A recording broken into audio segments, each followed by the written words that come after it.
I learned how to get in and out as quickly as possible, but still have really healthy, tasty food. And I just kind of started writing it down, all those processes, and translating that then for the home cook so they could use it.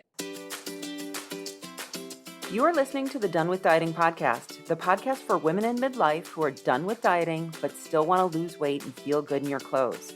You know that diets don't work long term, but you feel like there's this secret that everyone else knows that you just haven't figured out yet. I am your host, Elizabeth Sherman, and I've helped hundreds of women get off the diet roller coaster, change their relationship with food, exercise, and their bodies. Through this podcast, my goal is to help you too. Welcome. Let's get started. Hi there. Before we get started with today's episode, I wanted to tell you about the Sugar Cravings Reset. The Sugar Cravings Reset is a 5-day challenge where I will help you to manage your sugar cravings over the course of 5 days. Now, you might be wondering, 5 days? What could possibly be accomplished in those 5 days? And you would be surprised. In the past, women have had amazing aha moments that have completely changed their relationships with sugar and have reduced their cravings by half from when they started. Just in 5 days. Many of the women lost weight, but most significant, all of the women walked away from the challenge with a better understanding of why they crave sugar, how to make the cravings feel less intense, and then what to do moving forward so that they could control their cravings. The next Sugar Cravings Reset starts on January 9th, 2023, but I would love to invite you to join the waitlist today.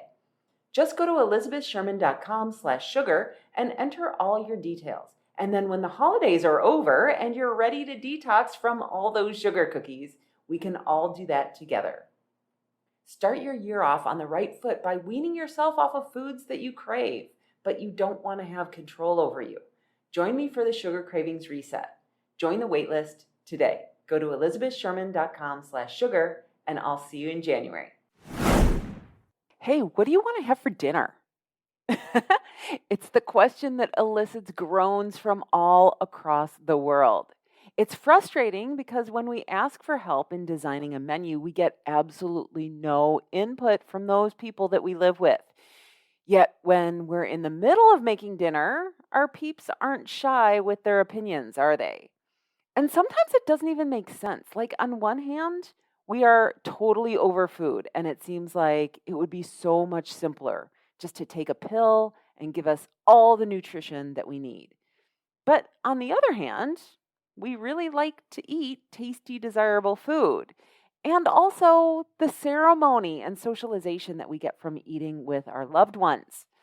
But the part that makes it super difficult, if we're being honest, is that we want the other people who we live with to be happy with what they're eating too. So it can make dinner time a total challenge. My guest on today's episode has got you covered. Allison Schaaf is the creator of an amazing meal prep service, and we're talking all things food prep so that you can get yourself organized for the new year. Let's get started. All right, everyone, welcome Allison Schaaf to the show. Allison, thank you for being here, first of all. First of all, tell us who you are, what you do, who you help, all that great stuff. Yeah, so my name's Allison. I am the founder of PrepDish and actually a second company called Miscarriage Hope Desk. And I have 2 little boys, Ivan and 7. One is almost 4, one is 2. We live outside of Austin in the country with some chickens and goats and bees and cats. And I'm trying to think if there are any other highlights, but yeah, that's kind of me. I had no idea you lived in Austin. I lived in Austin for 17 years. Okay, great. Fun. Yeah, no, we lived downtown when we first met and then moved to the country, but we're still in and out of Austin. Yeah. Great area. I love it there. So I brought you on to talk about Prep Desk, but tell me about Miscarriage Help Desk. Yeah, Miscarriage Hope Desk, but it's kind of a play on help desk. Yes. Okay. So PrepDish, I've had, oh my goodness, for over 10 years now, which is just crazy to say. And then Miscarriage Hope Desk is a little bit newer. I've had it for a few years, and it's kind of more, I call it my passion project. I mean, passionate about both, but it was born out of personal experience in going through infertility, specifically recurrent miscarriage, and just seeing there were no resources out there for women that were struggling with that. I had one miscarriage and it was devastating, but just figured, okay, that's the one-time thing. This happens sometimes. I knew that that was a possibility, but then when it kept happening over and over, it really blew my mind and was not something I even knew was really a possibility. And just didn't feel like there was a community or the resources I needed to kind of get through that. So I went out and created it, what I wish I would have had as I was going through those struggles. Yeah. So is it a community or is it a service, or tell me more about it? Kind of a few pieces, but one really in-depth like articles on the website, just like library articles that go deep into figuring out why it's happening. A lot of doctors will just say, oh, it's bad luck or we don't know. And so there's a lot of it that goes into female factors, male factors, like what could be going on and the science behind all of that and the science behind different protocols and supplements and just information that I was wanting to know, but couldn't find more than just like fluff pieces, So I really got into the science behind a lot of that. And then we have a podcast that shares stories of hope and also expert interviews. We have an Instagram account, a Facebook page, and then just a few courses to help support the women going through that. So, wow. Yeah. Very cool. Yeah. So we'll link to all that in the show notes if listeners are looking for that information, or if you have someone in your life who's looking for that information, we'll definitely link to that. Very cool. And so is there a community aspect to it as well? Mainly through the private Facebook group and the Instagram account. Both are completely free. And it's interesting, the Instagram account really kind of took off more than I thought it would. I think you're not always anonymous on Instagram, but I think they feel a little more kind of able to connect on there, and especially like in private messages. The thing that surprised me is we'll have people messaging us that have gone through miscarriage or miscarriages like many years in the past, but they never felt like they had a chance to really work through it, or they never shared it with anyone. And so that was actually a piece that was surprising to me. It's not all women currently going through it. Some of it are people that they've gone through it in the past, but never really quite processed it in the way they needed to. So yeah, that's fascinating. I had another guest on the show who works with women who are healing from abortion. And she's experiencing the same thing, where women are coming to her who are 65 who had abortions when they were in their 20s. And yeah, it's the shame that goes along with women and women's bodies is just incredible. And so thank you for providing that service. Yeah, it's been very rewarding. Very cool. Okay. So tell me then, PrepDish. So PrepDish is a meal prep service? Yeah, meal planning, kind of provide the plans, but we provide the plans for meal prep. So. Yeah. So how did you get into that? Tell me, like 10 years ago, you said you started it. Yep. What were the struggles that you were having back then? Actually, it was more from a professional standpoint. So I went to culinary school and then went to grad school, became a dietitian and studied nutrition, and started out as a personal chef cooking for private families that were struggling to get healthy meals on the table, was helping them do that. Was helping 5 to 8 families a week. There's only so many people you can cook for in a week. I did get faster over time, which actually relates to PrepDish, but was helping them with their meals. And as I was doing that, I was trying to figure out like, okay, long-term, what do I want to do with this business, right? I didn't see myself continuing to cook for families for the rest of my career. I knew I wanted a family someday, but I also saw that I was providing this much needed solution, but it wasn't accessible to everyone. And I thought, well, gosh, as I went through it over the years, I was really coming up with systems and processes to speed up the meal prep process and to really set people up for success at dinner time. So like, how could I translate all these skills I've built into something I can package up and deliver to the masses? And so that's what I did. As I was cooking for these people, I was like jotting down my recipes and the shopping list. I got very organized of putting it organized by grocery store department and just like little things like that. And especially prep day, essentially that's what I was doing for families, was going to their house one day a week and prepping all of their meals.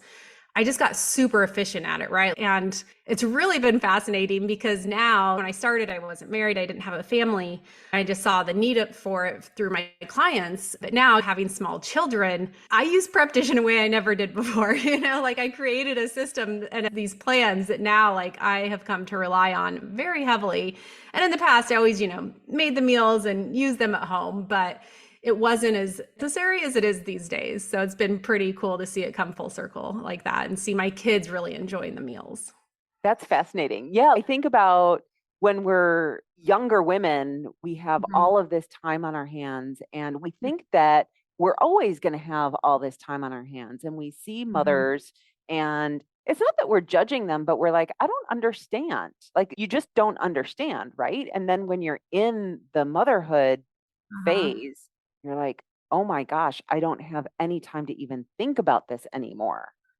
I know. I was just talking to my sister today because my first kid was did the normal, like eventually 12 hours time period that I feel like most toddlers usually sleep. But my second, he just really only sleeps 10 hours at night. And I'm like, well, if I need 8.5 hours, that really doesn't give me much wiggle room on either side of that at night or in the mornings to like have that me time. And so I've really had to kind of troubleshoot that of like, okay, where do I find time for myself if it's not like first thing in the morning and being more flexible with that. But yes, Yeah. definitely have understood that on a whole other level.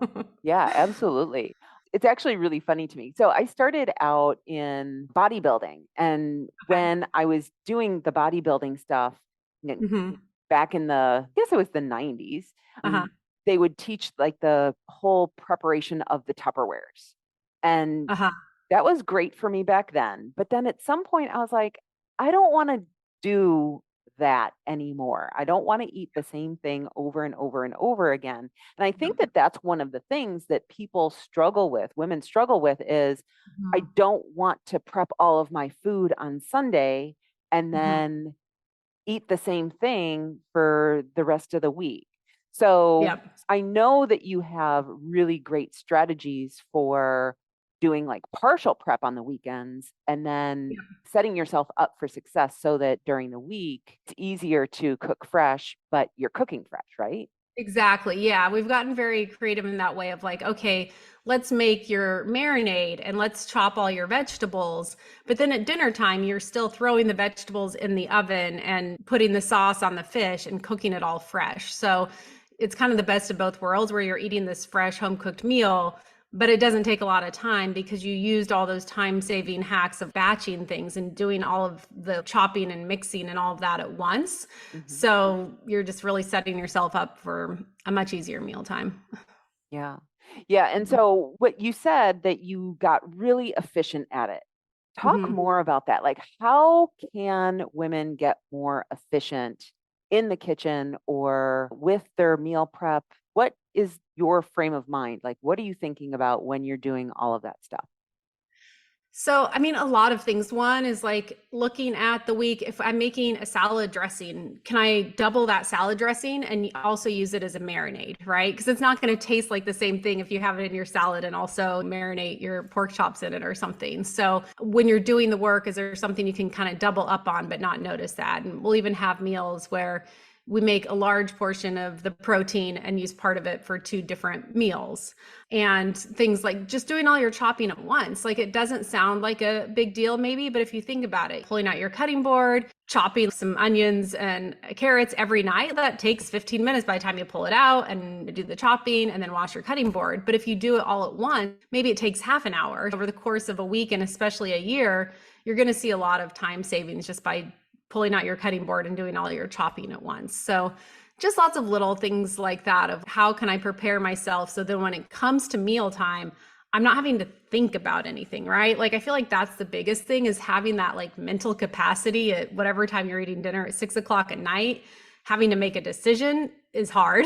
I've made a lot of decisions for the day. Decision fatigue is a real thing. So being able to just pull up to dinner and already know like most of the heavy lifting is done just makes it so much more doable to get a healthy meal on the table. Yeah, yeah, yeah. I used to watch Rachel Ray way back Uh-huh. in the day. Yep. And one thing that she kept saying over and over and over again was knead it twice, chop it once. So, like, Yep. if you need onions in two different parts of your recipe, cut it all Mm. once and reserve it. Yep. And I've really applied that same principle to other areas. Like you said, with the chicken, if I'm making rice, I will make Mhm. more rice and freeze it so Yep. that I don't have to use it again. I love that idea. Oh yeah, a soup. Anytime I make a soup or a stew, I've gotten like the big pots and then I try and just make even triple the recipes so that way I can have it for some lunches, but then also stick one or two in the freezer. So I always have some emergency meals in the freezer for when I need to pull those out. So, Yeah, yeah. I love that. Okay. So, one of the complaints that I get from some of my clients is that they don't have enough freezer space. Like, Hmm. we're talking about freezing stuff right now. And I Yeah. know that you have a really amazing, you do a month where you're like doing sauces and you're really prepping things for freezer meals. Yeah. Yeah, so we call them challenges, but a few times a year we'll do different challenges and we have different themes. But the freezer challenges have definitely been one of the more popular. So we try and have at least one, if not two of those every year. And then in addition to that, we just have a lot of different resources for our subscribers. And so we have a lot of different freezer meal handouts and meal guides and stuff. So you can do that, like spend a few hours on Saturday afternoon stocking your freezer for the fall, with a lot of crock pot meals or something. Yeah. Hmm. So, what equipment? I know that you're big on nice equipment. So, when we moved from Austin, Texas to Mexico, I Uh-huh. had the same Tupperware that I had from like when I was in my early 20s, which was, Uh-huh. it should have been thrown away because it was cheap in the first place. Yeah. And yeah, the lids didn't fit right and you just want Yeah. to throw it away. But I never did. I don't know why. Now that I have nice stuff, it is so pretty to look in my refrigerator and freezer and see it all lined up. What are your recommendations for Tupperware and things like Mhm. that?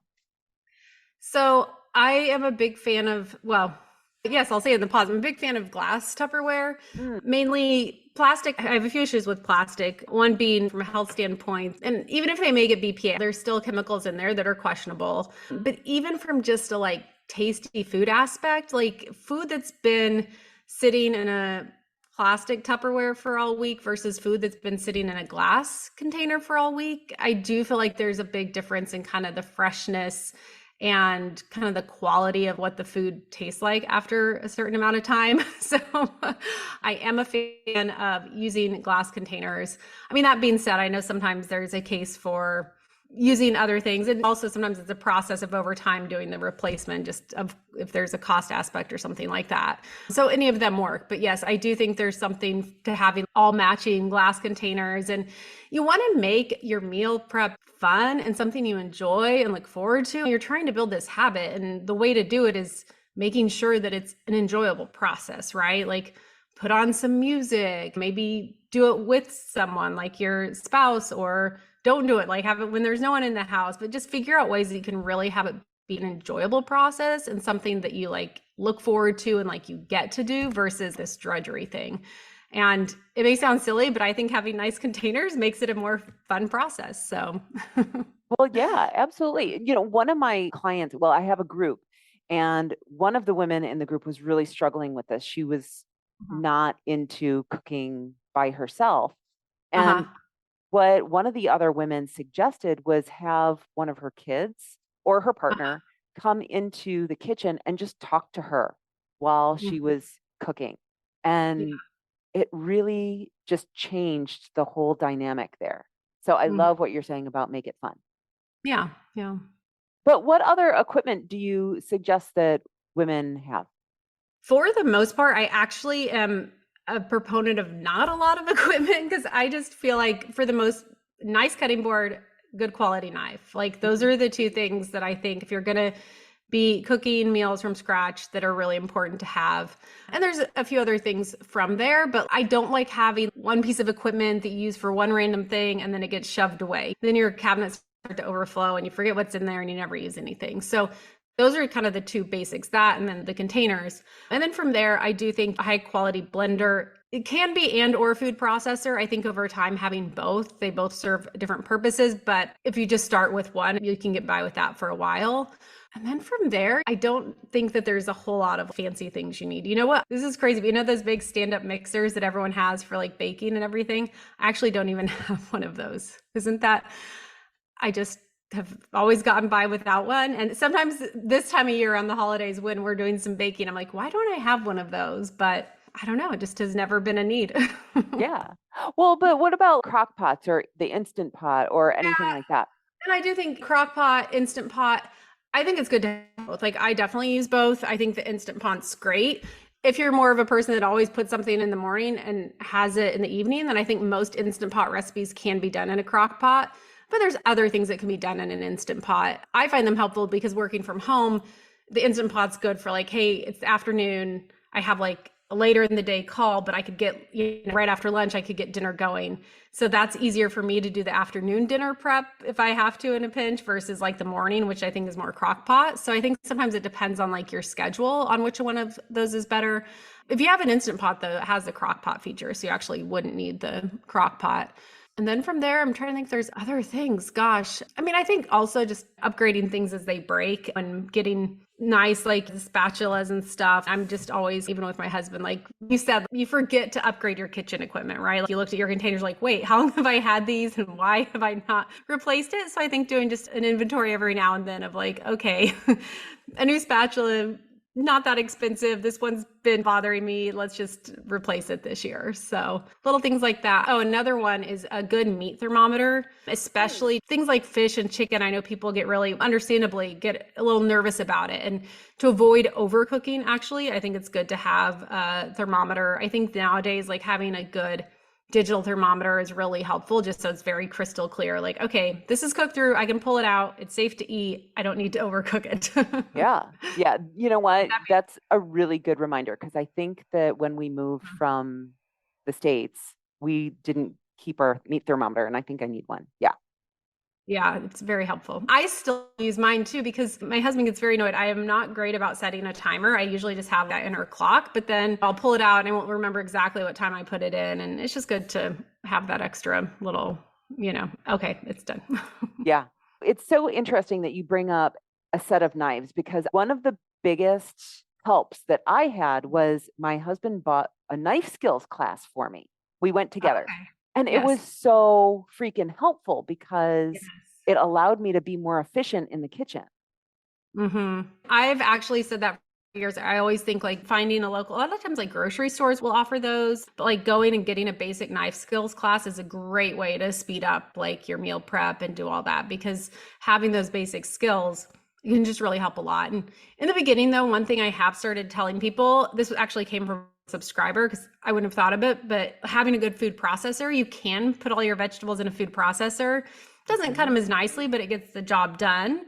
And in those beginning stages, anything you can do to make it easy and more sustainable. For some people, that's an option, especially in the beginning. But yeah, I think long term, cooking is just such an important life skill. But like so many of us, I mean, myself included, when I was growing up, that's not something I was taught. If that's you and you're listening to this, that doesn't have to be your story. You can change that, right? There's plenty of basic cooking classes out there. So, Yeah.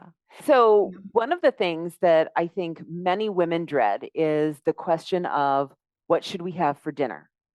And mhm. that's one of the reasons why I really love PrepDish. Like when we did make the move to Mexico, I tried some of the meal delivery kits. And I was shocked at how much I actually liked them because I didn't have to think about what was for dinner.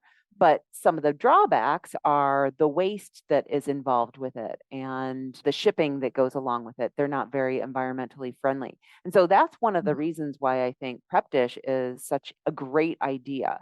Let's talk a little Mhm. bit about what the process is that a user would go through when they join PrepDish. Yeah, sign up, they get the meal plan. So the meal plan is a PDF of 3 parts. And it really is similar to the meal kits. Really, the only difference is we don't send the food and you're in charge of buying your own groceries, which has some advantages. You can make really simple swaps. So, like, oh, I see it says broccoli, especially as you get into it. Oh, I'd rather have green beans, or we really would prefer chicken thighs instead of chicken breasts. So you can make all those kind of swaps. And also based on budget, you can decide, oh, instead of steaks, let me do hamburgers or something like that.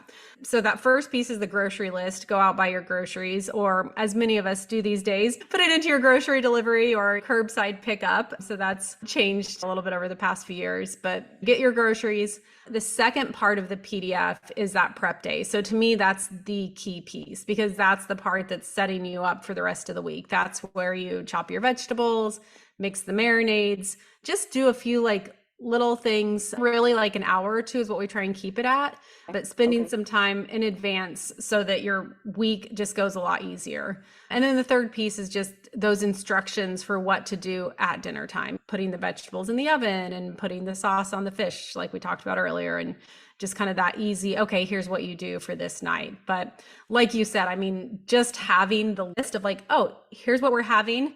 And I know like the hard work is done and mealtime is not going to be that difficult. I know what I have to do tonight to get dinner going, and it's not a lot. So it just helps to avoid that overwhelm. Yeah, and it's really fascinating that you say that you only spend like an hour and a half doing the prep on Sunday because that actually seems really manageable. And I think that the impression is that I need to spend the entire day Yeah. in like 3, 5 hours in the kitchen on Sunday when I Mhm. would rather be out with my family and friends and doing something fun. Yeah, and we actually do have newer. I mean, it's probably a few years old now, but we have one of the meal plans is actually called our super fast plans. And those are the ones that we try and always keep to under an hour. And we just take a lot of shortcuts, things like buying pre-chopped broccoli or whatever it is, trying to keep things even quicker than in our other plans. But yeah, all of them are always very aware of like, okay, if this dish is a little more time intensive, like these are the things we're looking at is like spreading out the time intensive dishes. So there's never a week that takes a ton of time, kind of like they balance out. So yeah, we think a lot about these things. So no one else Yeah. has to. Well, clearly, yeah. And so the other thing that I really love is that you have also different meal plans for different diet types. Is that true? Yes. Yeah. So the super fast is just a general, like healthy, family friendly meals. And then we have gluten free plan.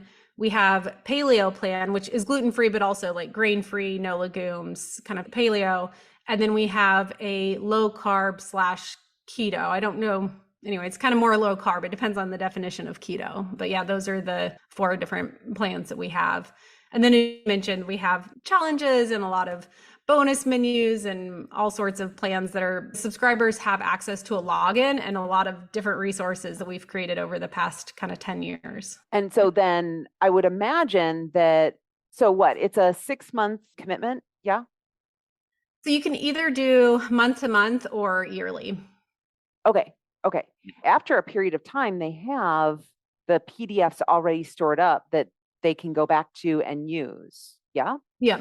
Okay. And the other And some thing people that, I know there that's a hot topic in the Facebook group. People create binders. There's always topics on like what people are doing to organize and yeah. well, but I would have to imagine there's no shortage of recipes out there, right? Yeah. Yeah. Like you can create your own binder, but I think for so many people, we kind of want it fed to us, which Yeah. Oh is yeah. why this is successful, is because every week you're just telling me what I need to make, right? Yeah. Oh yeah, and I mean, if people are listening to this and they're not quite ready, they don't know if they want to do this. I mean, at least doing like coming up with a plan on your own, at least make that list on Friday afternoon or Saturday morning, making the list of what you're going to have. That's still going to help you have an easier week. When you get home from the grocery store, just pulling out the vegetables and chopping those is going to help you have an easier week. So there's definitely things you can take from what we're doing. And we've had people too, even like they'll sign up, they'll be with us for a while and then their life changes. Maybe they do a meal kit for a while and then they're like, oh, and now we came back. So some of it depends on your season of life and what that looks like. So we definitely have people come and go. And I think that's great. It's doing really recognizing where you're at in your life right now and what's the best solution for you and your meals. Yeah. So within my coaching, I guide my clients through a series of meal prep, really, or Uh-huh. yeah. And like some of the things that I realized that I was doing when I was meal prepping is Uh-huh. like one, going through the refrigerator on Friday or Saturday or whenever it is that you're like putting your list together and figuring out, okay, what do I need to use up from last week? Yep. And then also looking at the weather and deciding, are we going to get a cold front? Because if we're getting a cold front, I don't want to eat salad, right? Or the opposite. I don't want to have stews scheduled when it's going to be 90 degrees. Looking at calendars. And the one thing that I really love about what you do is you only provide meals for 3 meals per week, right? Mhm. Because things are going to come up for people. And there's no use in planning 5 meals if you're Yeah. consistently only eating or preparing Mhm. 3 or 4, right? Yep. Yep. So our super fast is 5, but the others are all 4. Okay. Okay. I think that's right. I'm like, I hope that is. But yes. We should look at that. But yeah, no, we definitely don't do. And I remember that when I was cooking for people in their homes, like private chef, everyone would always start out like, oh, yeah, like we need, sometimes they'd start out saying 7 days a week. And I would never sell someone on that because I'm like, you aren't going to do that. Like, you don't need that. And even for them, it was a lot of times 3 or 4 meals from the chef was like plenty because you forget about times either you're out or you have leftovers or whatever it is. So yeah, I agree. Like, it doesn't need to be 7 days a week for sure. Yeah. So the first thing that I think listeners want to do is track how many days a week am I actually preparing and how many days are we ordering in or going out to eat? Yeah. And do we want to continue with that? No, and it's great to have that awareness. And I think that's something that a lot of people don't even have until maybe they start something like this or changing up how they're doing their meals, that they become aware of like, oh, wow, I didn't realize we were doing that. We're just almost on autopilot, you know? Mm-hmm. Yeah. And so I think that a lot of times, because we're approaching the beginning of the year, and this is going to come out on December 20th. So just Okay. before the beginning of the year. So for those of you who are listening in real time, if you have designs to improve your diet for 2023, PrepDish is something that you may want to do. You may want to start with how many meals per week are we actually cooking at home? And so that you have that idea, and it doesn't have to be an all or nothing thing. We always think about that, right? Yeah. What else do we need to know about PrepDish? Oh my I know it's a big goodness. I question. mean, I think I did touch on this a little bit, but the part that I really like about it is that, yes, initially maybe kind of follow it through like the first week, do it all like we have planned out for you. I think it's good to just get a feel of the rhythm and how it's set up because it is a little different than like having individual recipes. But after that, I really love for people to make it their own. Like I was saying earlier, we know that our family prefers this vegetable or this protein, or we want to maybe add a different side. We know that we want to have rice with this meal or whatever it is, but making them your own is something that I really like to see people do because to me, then it's like, okay, I'm actually using this, it's helping me, but then I'm figuring out how I can maximize my enjoyment from it by making it my own. I love that because what you're doing is you're creating a framework and Yeah. they're then just taking that framework and applying it to their lives, which Yeah. actually reminded me of a question that I had for you, which is picky eaters. We all have Yes. them in our lives, whether it's our partner or our It's not kids. always the kids, but Right. So, how do you manage that? Like, how do you come up with great ideas that the whole family is going to like? Because that cannot be easy. it is a little tricky. And we did do a challenge slash course on picky eating earlier this year, but it's a little tricky because it's like what one picky eater one likes is not the same as what another picky. One picky eater may think asparagus is great and have it every night, and the other one might love like green beans, you know? So it's not like all picky eaters hate vegetables. They just have their own things. I think part of it that's cool with PrepDish is it opens you up to try new things. You put it on the menu once, you kind of see how it goes. And you would be amazed how many times we get emails or posts in the Facebook group of, I can't believe my kid just ate salmon and like cleaned his plate. I can't believe my whole family just ate Brussels sprouts. So I think part of it too is like over time, people get discouraged. Like, oh, I've tried this, they're not going to eat it. But if you maybe do it in a fun new way, it's like, hey, it's only going to be here this once. I'm not adding this in every week. It kind of changes the mindset, I think, a little bit too, and maybe just tries it in some foods you've tried in ways that you haven't. But another thing that I do say is if you have something you know is going to be a little hesitant, have some familiar foods. If you know your kids like rice and you have a rice cooker, just have rice on the table, have some baked potatoes, have a familiar food. Don't have it all be all new foods. If you see it's a meal that's like, this is a little different for my family, then put something familiar out. And then that way they have the familiar food. And then if they try the new food, it's like there's nothing to lose because they still have something there. So I think you kind of have to gauge your situation and make it comfortable because you don't want to make people uncomfortable or that sort of thing. Right. Yeah, I Yeah. like that because I think that far too often, I don't want to say judge, but we have this preconceived idea of what other people will and won't do because they're in our family and they're familiar. but sometimes they'll surprise you and do something that Yes. you didn't expect. Yeah, especially like you go to a restaurant or someone else's house and it's like all of a sudden they're like, "Oh yeah, I love this," or you're like, "What?" Totally. Totally. You're like, wait a minute. You didn't like it when I cooked it? You know. Yeah. It's I like love the that. advice you could never give to your husband because it always sounds different coming out of someone else's mouth. Exactly. Yes. Hey, did you know? Yes, I did. I've been telling you that for the Yeah, past however long. I love exactly. that. Okay, so Allison, we have together a gift for the listeners. Yeah. Yeah. So 2-week free trial. I always like to give it a free trial because I just think it's good to try it out. See what it looks like, get your hands on it, go to the grocery store, give it a try before you have to fully commit. I always think I'm always a fan of doing that. So I like to let people give it a shot.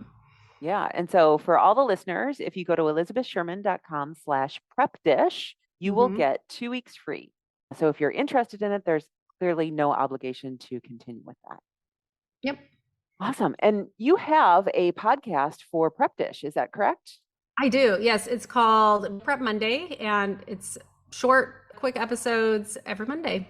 Fantastic. And it's usually meal plan related, sometimes meal plan adjacent, sometimes I go off on little tangents, but usually kind of prep ahead habits, but whatever's on my mind. I love it. I love it. Anything else that you want to share with the listeners today? Oh gosh, I don't think so. I think just, happy 2023 if this is going to be airing in 2023. And I don't know, I'm excited for 2023. So I think it's going to be a good year. Yeah, I can't believe how fast this year has gone by. Yeah, hopefully 2023 will increase our health and happiness. Love it. Oh, the other thing I should add is if people do try it and they heard it from this podcast, reach out on Instagram or if you join our Facebook group is really great. So if you join there, put a little post out, let me know that you heard this episode. I love hearing from people that use PrepDish. So that would be great too. Fantastic. I'll Yeah, tell them. Perfect. yeah. Thanks for coming. Thank you. I love all the tips and techniques that Allison suggested for getting yourself organized and being able to handle meal prep for yourself and for your family. Now, again, if you're interested in learning more about PrepDish and getting the promotion that they're offering to listeners of this podcast, go to elizabethsherman.com/prepdish to get your 2-week free trial at no obligation. All right, that's all I have for you, everyone. Have a great week. I will see you next week and for the last podcast of the new year. Talk to you soon. Bye. Hey, if you enjoyed listening to this podcast, you have to come check out the Feel Good Sisterhood. It's my small group coaching program where we take all of this material and we apply it. We figure out what works for us and we don't ever look back at another diet ever again. Join me over at elizabethsherman.com/group coaching. I'd love to have you join me in the Feel Good Sisterhood. See you there.